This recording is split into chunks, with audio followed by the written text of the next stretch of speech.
on va tirer les entreprises vers le haut pour pouvoir répondre durablement aux attentes écologiques de demain et d'aujourd'hui.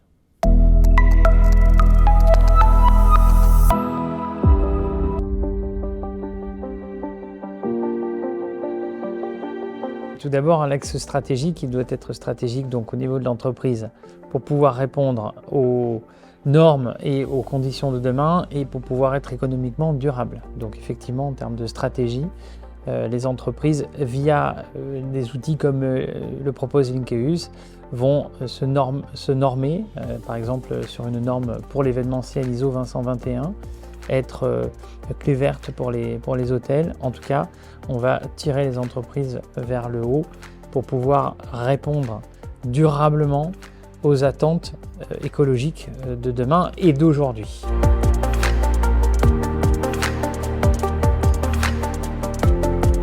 Alors, à la fois, je vais faire une double réponse à travers Linkeus.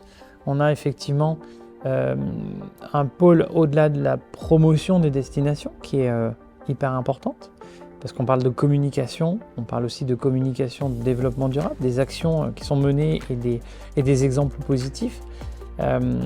On a aussi un pôle de montée en compétences des partenaires, des parties prenantes. Dans les partenaires et parties prenantes, on a effectivement l'entreprise, on a aussi ses salariés, on a les prestataires, on a les fournisseurs, on a les prescripteurs, tels que les palais des congrès. C'est une communauté, en l'occurrence du tourisme d'affaires, qui, via des outils comme propose Linkeus, va monter en compétences et va faire monter en compétences ses salariés. Alors comment ? À travers des formations, finalement tout simplement, à travers des chartes d'éthique, de qualité, qu'il faut non seulement signer mais suivre, sinon on est exclu du game en fait.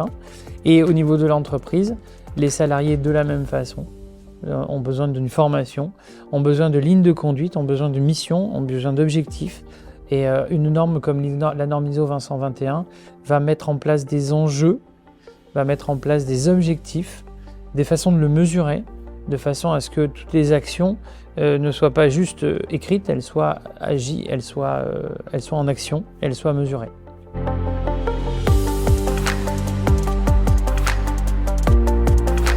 Alors, personnellement, j'aimerais répondre oui, sauf que la perception de la Côte d'Azur, quand vous êtes sur la Côte d'Azur, elle me semble difficile à y répondre.